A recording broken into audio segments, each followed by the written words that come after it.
Hello, my name is Brock Sanderson, 35 years old. I am the eldest son of the Sanderson family, a wealthy and influential lineage in the Hamptons, New York.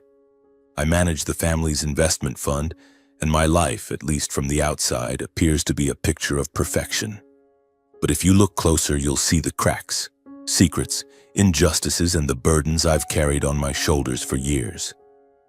I stand before the large glass window in my office, gazing down at the bustling Manhattan streets below. Cars glide by in an endless stream, neon lights flicker and reflect on the glass, and I feel an indescribable emptiness creeping into my chest. I'm not one to complain. Truly, I was raised not to. But today, something in the air makes me want to pause, to reflect on what has brought me here. Standing at the pinnacle of power and responsibility, yet strangely alone. The Sanderson family. If you live in the Hamptons or anywhere within New York's elite circles, this name is no stranger. We are a symbol of wealth, of sprawling beachfront estates, of lavish parties the world covets an invitation to.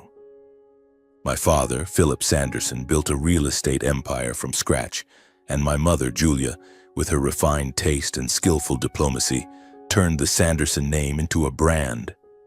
To outsiders, they are the perfect couple. Strong, powerful, and untouchable. But I, more than anyone, know that things are not so simple. I grew up in a world where everything was calculated. From perfectly tailored suits to the way I had to smile in family photos, everything had to reflect the Sanderson perfection. As the eldest son, I was taught that responsibility is everything. I learned to manage the family's investment fund as a teenager, sitting through meetings I only half understood but nodding as if I had it all figured out. My father always said, "Brock, you are the keeper of this family's flame. Never let it go out."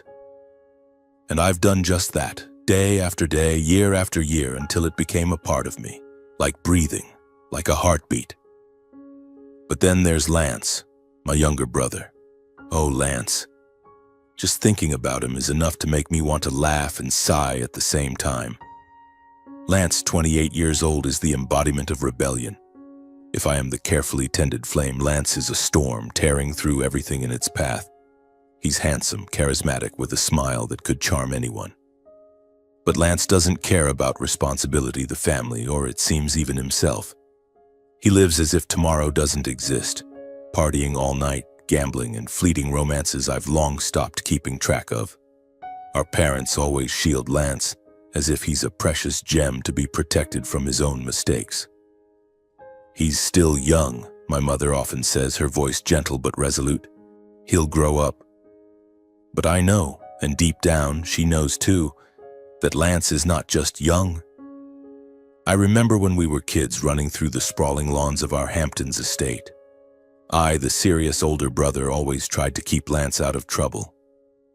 Once he broke a priceless antique vase that my father cherished, and I took the blame. My father punished me, scolded me harshly. Lance, meanwhile, just grinned, that mischievous smile I both loved and hated. "Thanks, Brock," he said before running off to play again. Back then I thought I was protecting him. But now, looking back, I wonder if I unwittingly enabled his irresponsibility. The favoritism my parents show Lance is nothing new. It's like an old wound, quietly aching, but I've learned to live with it.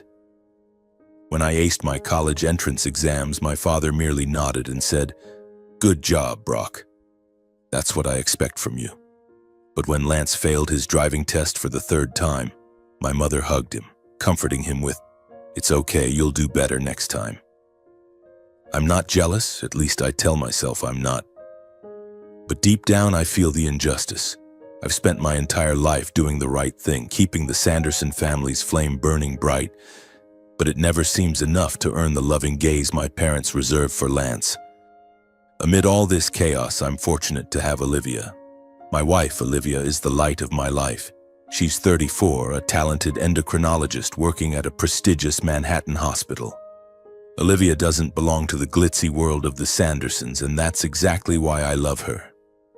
We met 6 years ago at a charity fundraiser my family hosted. I still remember the moment she walked into the room wearing a simple yet elegant blue dress, her brown hair cascading loosely, and a warm smile that seemed unfazed by the opulence around her. She stood there, chatting with a group of doctors about the latest endocrinology research, and I was instantly captivated. Olivia is intelligent, perceptive, and above all, grounded. She doesn't get swept up in my family's drama or blinded by the Sanderson name's allure. To her, I'm not Brock Sanderson, heir to an empire, but just Brock, a man who sometimes feels tired, sometimes doubts himself, but always tries to do the right thing. Olivia is the only person I can share my deepest thoughts with, the fears I wouldn't dare admit to anyone else. She listens without judgment and offers sharp, trustworthy advice. Last week, my brother caused another mess. I got a call from a casino in Atlantic City where Lance had lost tens of thousands of dollars and left an unpaid bill. I had to fly there, sort everything out, and bring him home, drunk. As usual, my parents just sighed and told me to keep an eye on your brother. I wanted to scream, to ask them why I'm always the one cleaning up Lance's messes. And in moments like that, my wife is the anchor that keeps me sane. But today, when Lance called me this morning, his voice was different. It wasn't the usual confident, evasive tone I was accustomed to. There was a tremor, an unease I had never heard from him before. "Brock, I need to see you. It's big." Those words echoed in my mind as I sat in my office, watching the clock tick slowly. I didn't know what bomb he was about to drop, but my gut told me it wouldn't be as simple as another debt or a drunken escapade. As I prepared to leave the office to meet Lance, my phone rang again. This time it was my mother, Julia. Her voice was icy, as if she were holding back a storm. "Brock, come home tonight. We need a family meeting. It's important." No explanation, no hint of warmth. My chest tightened. A call from my mother in that tone could only mean one thing. It was about Lance. I replied curtly, "Yes, Mother," and hung up, feeling like a soldier gearing up for battle. I drove to the Hamptons, the familiar route from Manhattan to the family estate, stretching longer than usual. The lush green trees lining the road, the sunset glinting off the ocean, all of it was picturesque, but I couldn't enjoy it. My mind was racing with questions. What had Lance done? What scandal was it this time? And why had my mother called a family meeting? I texted Olivia, telling her I'd be late and might need her by my side tonight. She didn't pry, only replying to drive safely. When I arrived at the Sanderson estate, night had fallen. The sprawling mansion with its marble columns and stained glass windows glowed under the chandelier's light. The butler, Harold, opened the door, offering a polite smile, but his eyes betrayed worry. "Master Brock, everyone's waiting in the grand living room," he said, his voice almost a whisper. I nodded and stepped inside, immediately sensing the heavy atmosphere. My father, Philip, sat in his large leather armchair, a glass of whiskey in hand, his gaze sharp as a blade. My mother stood by the window, arms tightly crossed, her deep green silk dress accentuating her commanding presence. And Lance, he sat on the sofa, head bowed, hands clasped tightly as if trying to keep himself from unraveling. No one spoke as I entered, but their eyes said it all. A storm was brewing. "Brock, sit," my father said, his voice low but authoritative. I pulled up a chair, sitting down and trying to maintain a calm exterior despite the chaos swirling inside me. "What's going on?" I asked, my eyes moving from my father to my mother, then settling on Lance. He didn't look up, only mumbled something incoherent. My mother took a deep breath, as if summoning all her courage. "Lance has something to announce," she said, her voice trembling slightly. "And we need your help, Brock." As always. Her words cut like a knife, not because of their meaning, but because of the way she emphasized, "as always." I felt a surge of anger but suppressed it, nodding for them to continue. Lance finally looked up, his eyes red as if he'd been crying or hadn't slept all night. "Brock," he began, his voice choking, I'm getting married." I blinked, processing the information. Married? Lance, who never stayed with a woman for more than 3 months, was talking about a wedding?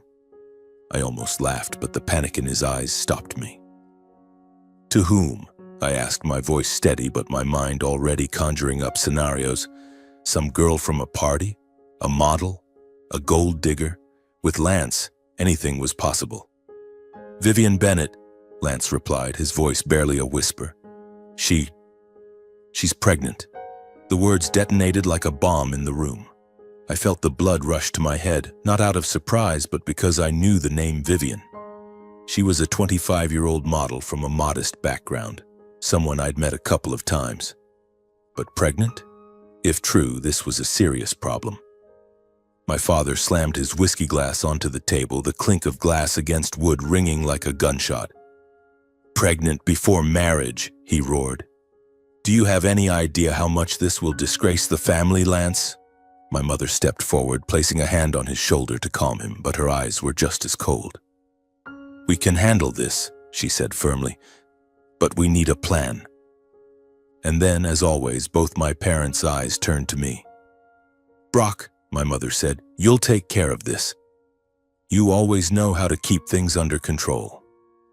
I wanted to protest, to say I was tired of cleaning up Lance's messes, but I couldn't. The family's reputation, the Sanderson name, was a burden I'd carried my whole life. I just nodded like a machine. Lance began to explain, his voice halting. Vivian had come to him last week announcing she was 4 months pregnant and demanding he marry her. If he refused, she threatened to go to the press, turning the Sanderson family into the center of a scandal. She says she has proof, Lance mumbled. Photos, texts, everything. I looked at him, searching for a shred of responsibility in his eyes, but all I saw was panic. Are you sure it's yours? I asked, my voice colder than I intended. Lance hesitated, then nodded. She says so, and I think it's true. I wanted to shake him, to ask why he let things spiral this far, but I stayed silent. My mother spoke again, her voice now calmer. We'll have a wedding, a grand wedding, to quash any suspicion. No one must think this is a forced marriage. Brock, you'll oversee everything. The venue, the guest list, the media. We'll make this a memorable event, like every Sanderson affair. I felt a wave of anger surge within me. Me again. Always me. But I just nodded, as always. All right, I said. I'll handle it. My father looked at me, his gaze softening slightly, but he said nothing. Lance kept his head down as if he knew he'd just thrown me into another mess. When I left the estate that night, my mind was spinning. A wedding? A baby? A potential scandal? I drove back to Manhattan, feeling like the weight of the world was on my shoulders. When I stepped into our apartment, Olivia was waiting, sitting on the sofa with a glass of wine and a medical journal in hand. She looked up, her sharp but concerned eyes meeting mine. Brock, are you okay? She asked, standing and wrapping her arms around me. I told her everything, about Lance, Vivian, the wedding I was now forced to organize. Olivia listened without interrupting, but I could see her analyzing, as she did with complex medical cases. When I finished, she took my hand, her voice gentle but firm. Brock, I know you feel responsible for your family, but this time, something's off. You need to be careful. Careful of what? I asked. Though deep down I knew she was right, Olivia always saw what I missed. This Vivian girl, Olivia said, a glint of suspicion in her eyes. If she's willing to threaten your entire family to get married, it might not just be about a baby. You need to dig deeper. I nodded, a chill running through me. Olivia was right. Something wasn't right, and I would have to uncover the truth, even if it meant confronting Lance, Vivian, or even my own family. But right now, I don't have time to think too much. A grand wedding awaits me to organize, and as always, I have to ensure everything goes perfectly, at least on the surface.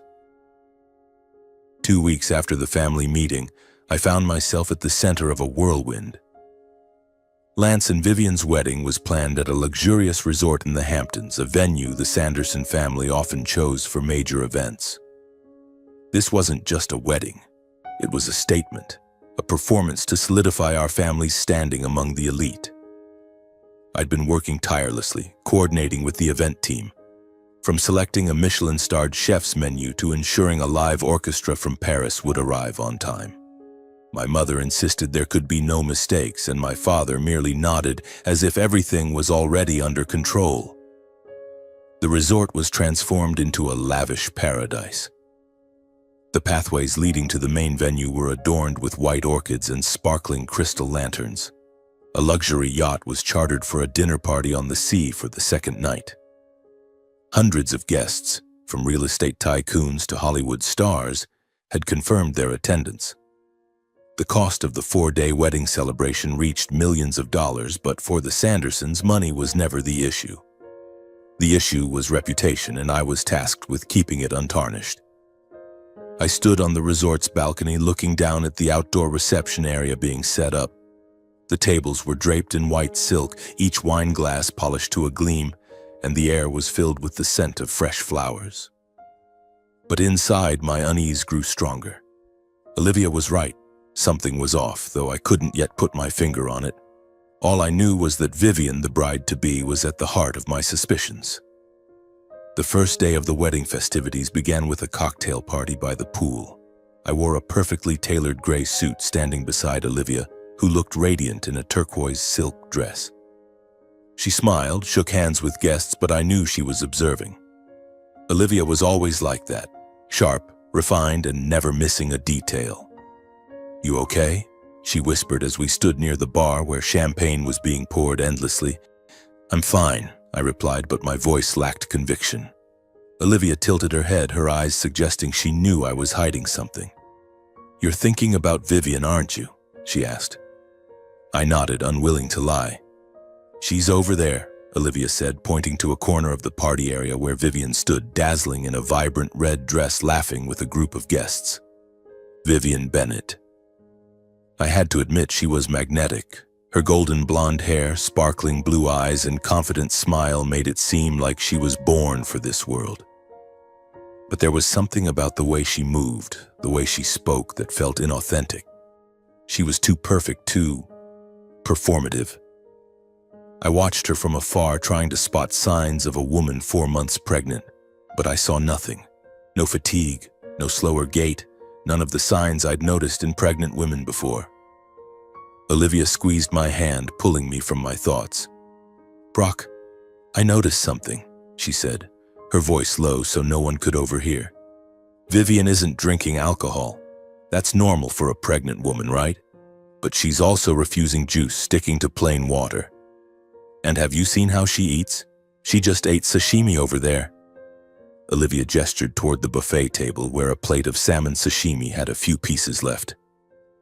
"Pregnant women usually avoid raw food. She's not acting like someone who's pregnant." I frowned, processing her words. "Maybe she's just careless?" I said, but even I could hear the lack of conviction in my voice. Olivia shook her head. "No, Brock. Something's not right. I'm a doctor, I know these signs. She hasn't gained weight, shows no signs of fatigue, nothing. And have you noticed how she shows off her baby bump? She always places her hand on her stomach when someone mentions the baby, but it feels too theatrical." I glanced at Vivian again. She was laughing loudly, her hand resting lightly on her stomach as if deliberately drawing attention. A group of older women surrounded her, asking about the baby, and Vivian responded with exaggerated enthusiasm. "Oh, it's already kicking," she said, her voice high-pitched. But Olivia was right. It didn't feel genuine. The way she performed, the way she dodged specific questions, it all raised red flags. On the second night of the wedding, Olivia and I had a private moment in the resort's garden. The moonlight illuminated the rose bushes, and the sound of waves crashing against the shore created a soothing melody. I held Olivia's hand, feeling like she was my only anchor in this storm. "I think she's lying, Brock," Olivia said bluntly, no sugarcoating. "I'm not sure, but I don't believe she's pregnant." I sighed, rubbing my temples. If she's lying, then why? Why go so far as to force Lance to marry her? What does she want? Olivia looked at me, her gaze sharp yet gentle. Money? Power?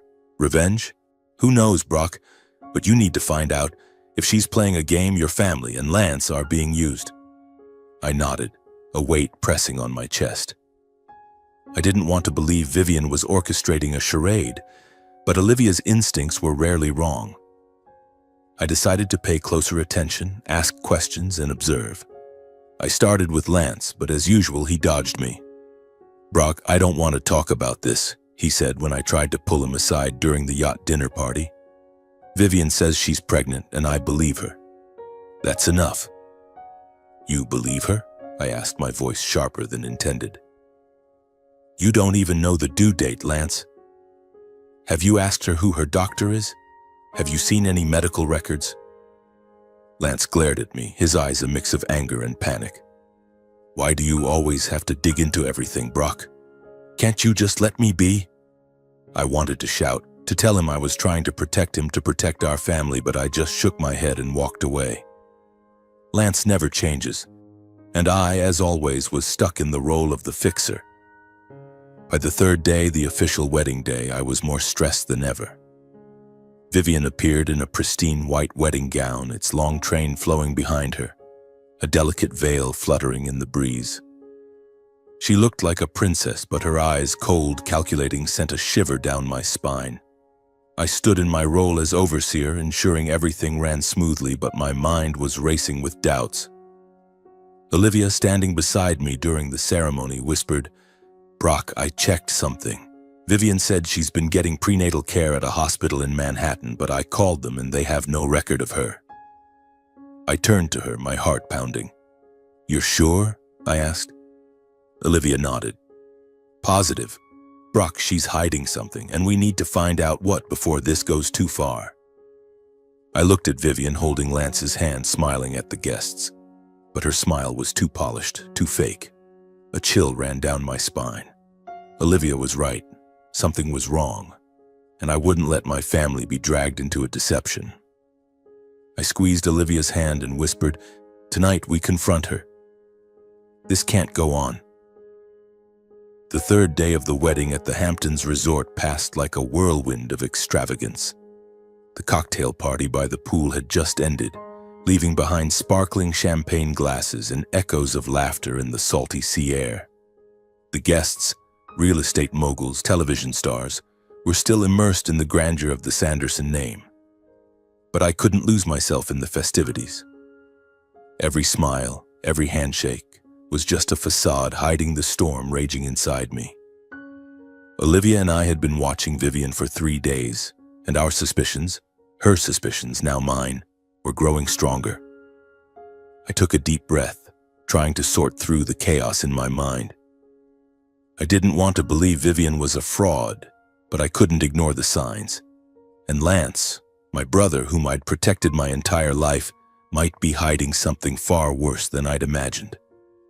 "All right," I said, my voice resolute. "We'll talk to her now." I asked a resort staff member to invite Vivian to a small meeting room downstairs, under the pretense of discussing some final wedding details. Olivia and I entered the room first, a quiet space with dark wooden walls and a long table in the center. My heart was pounding as if I were about to step into a battle I wasn't sure I'd win or lose. Vivian appeared a few minutes later, still in her vibrant red dress from the cocktail party. Her smile bright, but her eyes glinting with a trace of wariness. "Brock, Olivia," she said, her voice sweet as honey. "Is something important? I thought everything was set for tomorrow." "Sit down, Vivian," I said, gesturing to a velvet-upholstered chair. She sat, maintaining her smile, but I noticed her hands gripping the edge of her dress as if trying to suppress her nerves.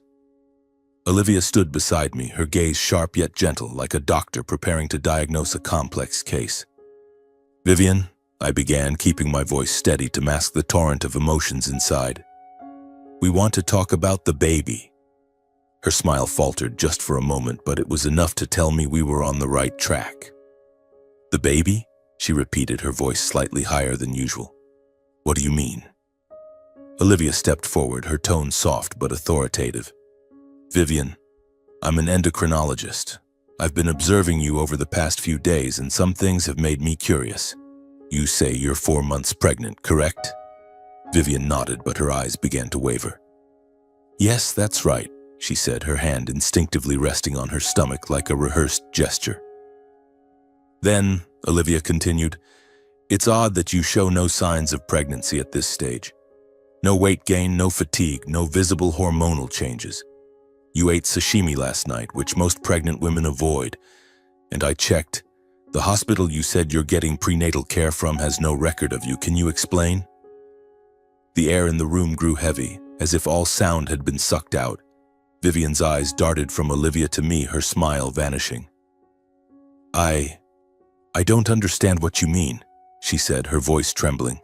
I'm pregnant. Lance knows that. I leaned forward, locking eyes with her. Vivian, if you're lying, now's the time to tell the truth. We don't want to hurt you, but we need to know. Why are you forcing Lance to marry you? Why lie about the baby? Vivian blinked rapidly as if searching for an escape. Then suddenly she let out a dry, joyless laugh. You think you're so clever, don't you? She said, her voice turning cold. You think I'm some gold digger trying to scam the Sandersons. My heart pounded, but not out of anger. It was because I knew we were close to the truth. If that's not the case, then tell us, I said firmly. Why, Vivian? Why go through all this? Vivian lowered her head, her shoulders trembling. For a moment, I thought she might cry. But when she looked up, her eyes were red. Not with shame, but with deep pain. You want the truth? She said, her voice choking. Fine. I'm not pregnant. I was never pregnant. Her confession hit me like a punch to the chest. Olivia remained calm, but I could see her hands tighten as if she too was shocked. Then why? I asked, my voice almost a whisper. Why go this far? Vivian took a deep breath as if summoning all her courage. 2 years ago, she began, her voice trembling. Lance and I had a child. I was pregnant for real, but Lance, he didn't want it. He pressured me to get an abortion, said a baby would ruin his life. I loved him, so I listened. But the procedure, it went wrong.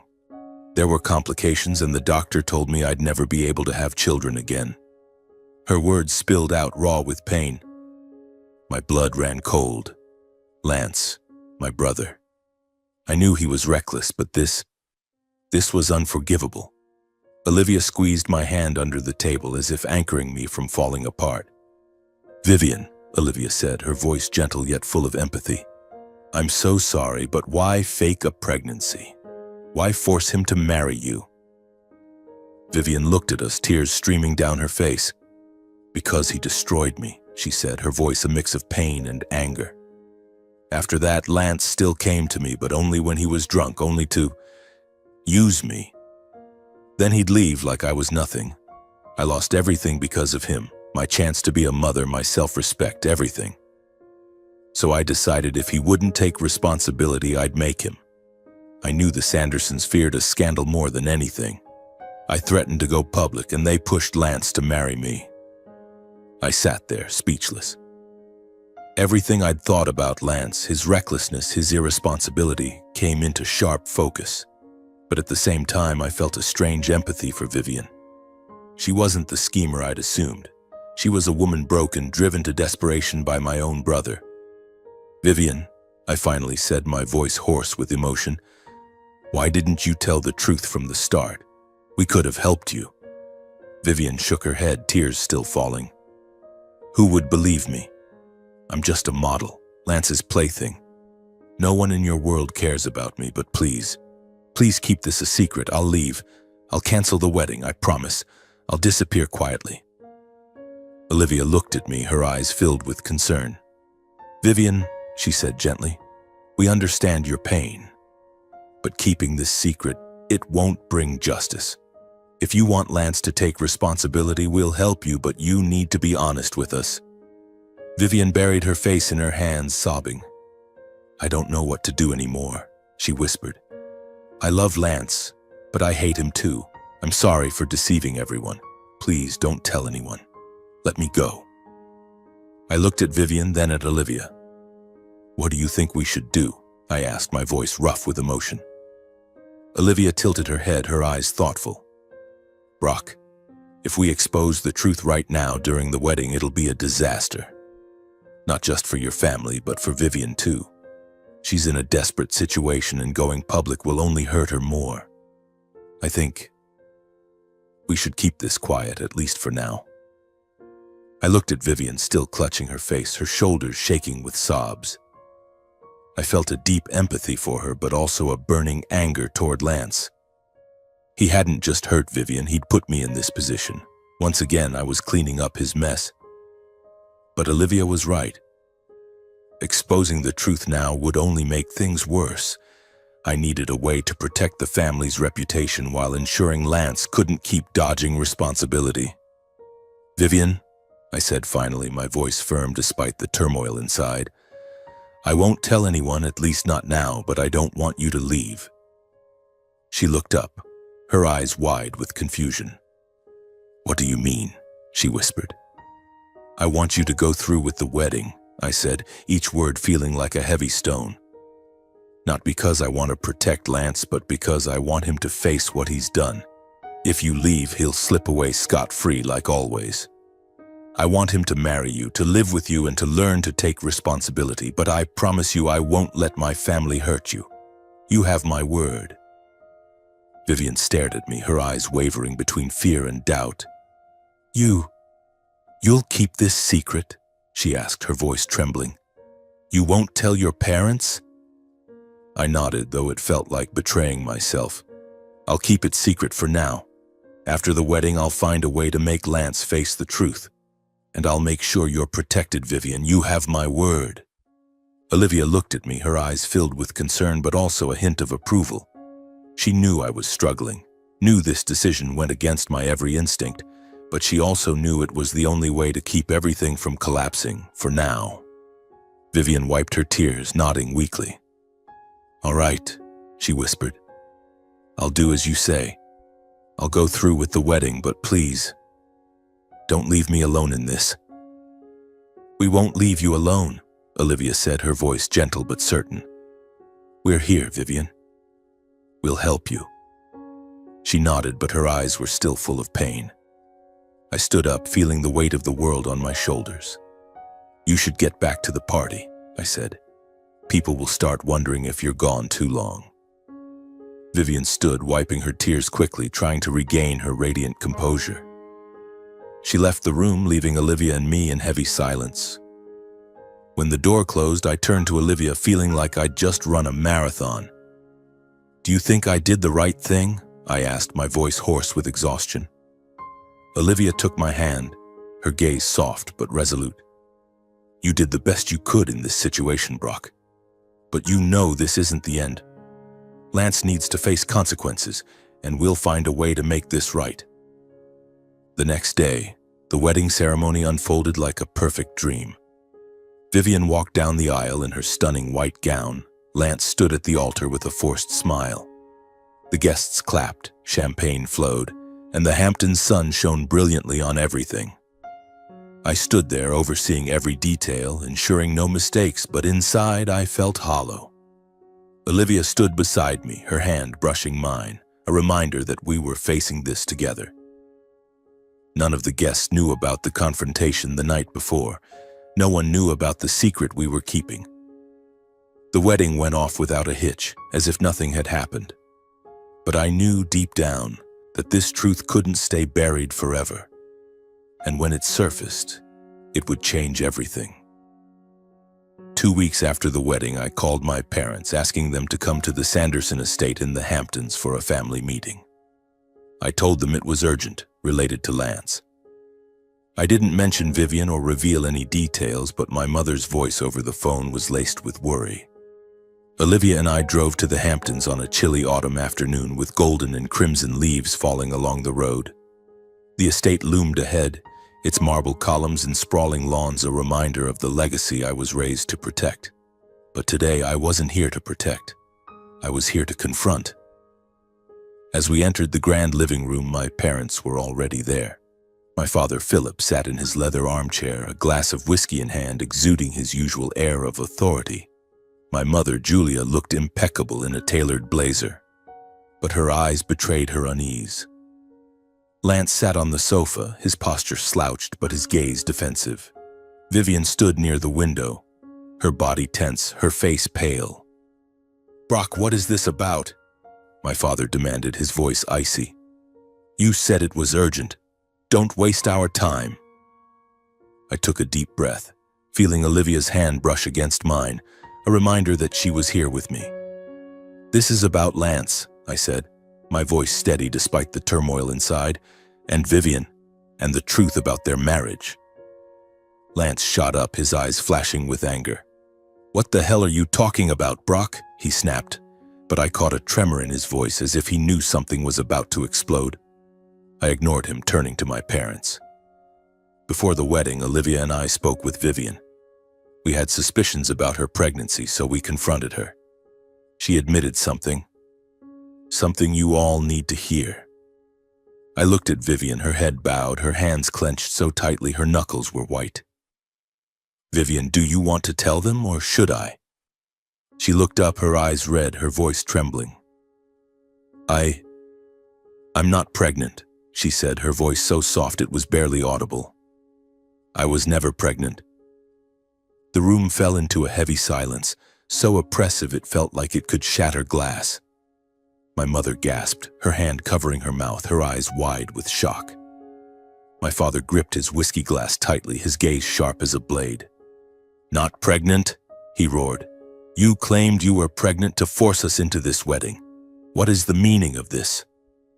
"Let her finish," I interrupted, my voice harder than I intended. "There's more." Vivian trembled but continued, her voice choking. 2 years ago I was pregnant with Lance's child, but he didn't want it. He pressured me to get an abortion, saying it would ruin his life. I loved him, so I did it. But the procedure, there were complications. The doctor told me I'd never be able to have children again. She paused, sobbing. After that, Lance still came to me, but only when he was drunk, only to use me. Then he'd leave like I was nothing. I faked the pregnancy to force him to marry me because I wanted him to take responsibility. The silence that followed was suffocating, so heavy I could hear my own heartbeat. My mother began to cry, her soft, stifled sobs breaking the quiet. My father stood abruptly, his glass trembling in his hand. "Do you have proof?" he demanded, his voice low and dangerous. Vivian nodded, her hands shaking as she pulled a folder from her bag. "These are my medical records," she said. "From the abortion and the complications, it's all here." My father snatched the folder, flipping through the pages with a rigid expression. Lance, his face flushed, leapt to his feet. "She's lying," he shouted, pointing at Vivian. "She's a fraud trying to trap me. I didn't force her to do anything." "Enough," I roared, stepping toward Lance, fighting the urge to punch him. "Don't you dare call her a liar, Lance. You did this. You pressured her into an abortion, you used her, and you thought you could get away with it like always. But not this time." My mother looked at me, tears streaming down her face. "Brock, why didn't you tell us before the wedding? Why did you let this happen?" I turned to her, my chest aching with guilt and anger. "Lance needs to take responsibility for what he's done. Do you know how much pain a woman feels when she loses the chance to be a mother?" My father stared at me, his expression unreadable. "What do you want us to do now, Brock?" he asked, his voice low but heavy with expectation. I took a deep breath, knowing my answer would shape the family's future. "Lance needs to be held accountable," I said. "He needs to make things right with Vivian, whether that means continuing the marriage or finding another way to atone. And we need to protect Vivian from any fallout. She's suffered enough." Vivian looked at me, her eyes filled with gratitude mixed with fear. "Thank you," she whispered, her voice faint as a breeze. The meeting ended in tense silence, with no clear resolution, only a promise to continue the discussion. But as Olivia and I drove back to Manhattan that night, I felt a strange sense of relief. The truth was out, and though the consequences would be painful, it was the first step toward doing what was right. For Vivian, and for myself. The weeks following the meeting in the Hamptons were suffocating. My parents, who had always maintained a perfect facade, now faced a reality they couldn't control. My mother, Julia, called me often, her voice a mix of anger and sorrow. "Brock, why did you have to stir everything up?" she asked during one call, her voice trembling. We could have handled this quietly. I wanted to tell her that silence wasn't the way to make things right, that covering up only made Lance worse, but I held my tongue. I knew she needed time to accept the truth about her beloved son. My father, Philip, was colder. He didn't blame me outright, but his eyes during our last meeting said it all. He was disappointed not just with Lance, but with me for shattering the perfect Sanderson veneer. My relationship with my parents grew strained, our family dinners now filled with uncomfortable silences. But I had no regrets. For the first time in my life, I felt I'd done the right thing. Not for the family, but for my own conscience. Lance, as I expected, refused to change. A week after the meeting, he called me, his voice brimming with anger and desperation. "You've ruined my life, Brock," he shouted over the phone. "Vivian's a snake and you took her side." I suppressed my anger, trying to keep my voice calm. "Lance, you're the one who hurt her. You need to take responsibility." But he hung up, unwilling to listen. Not long after, I heard from my mother that Lance had gone to a lawyer wanting to divorce Vivian immediately. He thought he could escape, as always. But this time, my parents didn't indulge him. In a meeting I wasn't invited to, they issued Lance an ultimatum. "You will stay with Vivian for at least 2 years, my father declared, his voice uncompromising. "You caused this and you will not run away. If you divorce, Vivian will receive a substantial settlement. This isn't a request, Lance. It's an order." I wasn't there, but my mother recounted it to me, and for the first time I saw a hint of resolve in how they dealt with Lance.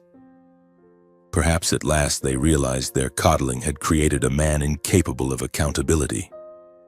Vivian, throughout this time, remained silent. She moved into a small apartment in Manhattan, funded by my family, but she rarely appeared in public. I met her once, at a small cafe near Olivia's hospital. She looked tired, but her eyes held less despair. "Thank you, Brock," she said, her voice soft but sincere. "I don't know what I would have done if you and Olivia hadn't stood up for me." I only nodded, unsure of what to say. I couldn't erase her pain, but I hoped in some way she'd find peace. A month later, as Olivia and I walked along the beach, I said, "I'm thinking about starting a charitable foundation." The idea had been brewing since the family meeting. A foundation to support women like Vivian, those hurt by toxic relationships. "I want to do something meaningful, Olivia. Not just to atone for what Lance did, but to create real change." Olivia stopped, her eyes shining. "That's a wonderful idea, Brock," she said, "and I'll help you. We can make it happen." I smiled, feeling like I could breathe easily for the first time in weeks. Standing there on the Hamptons beach with Olivia by my side, I realized something. The true value of family doesn't lie in reputation, grand estates, or lavish parties. It lies in integrity, in responsibility, and in standing up for what's right, even when it hurts those closest to you. The truth doesn't always need to be exposed immediately. Sometimes it requires delicate handling, with compassion. But in the end, justice must be served, no matter how painful. And I, Brock Sanderson, had learned that family isn't always the priority. Sometimes justice is the flame that must be kept burning. Standing on the Hamptons beach with the gentle crash of waves and the sunset fading into the horizon, I felt a peace I hadn't realized I needed. Olivia held my hand, and in that moment I understood that this journey, from keeping secrets to protect my family to facing the painful truth, had changed me forever. The truth, however difficult, had freed me from the burden of years spent living for reputation, for expectations. It made me question what truly matters. The honor of the family or being true to myself. I turned to Olivia, her eyes glowing under the sunset's light. "Have you ever had to keep a secret that you knew would hurt someone if it came out?" I asked, my voice low. She smiled, a smile tinged with a hint of melancholy. "Yes, Brock. But I've learned that secrets might protect someone for a moment, but the truth is the only way for people to move forward. As painful as it is, it paves the way for healing." Her words made me reflect. My life, and perhaps yours too, has surely faced such crossroads. Have you ever had to grapple with keeping a secret to protect someone, a friend, a family member, or even yourself, only to realize that the truth was the only path forward. Maybe it was a small secret, like covering up a friend's mistake to keep the peace. Or perhaps it was something bigger, like me, deciding between family reputation and justice for someone who was wronged. This story, with its conflicts, pain, and ultimate liberation, might make you think about the tough choices in your own life. Was there a moment in your family or friendships where you struggled to do the right thing, even if it meant hurting those you love? What did you choose? Silence or speaking out? And how did that choice change you? Share your thoughts if you'd like. Because sometimes speaking out, even just to yourself, is a way to find peace, as I did on this beach beside Olivia, with the waves and the sunset as witnesses.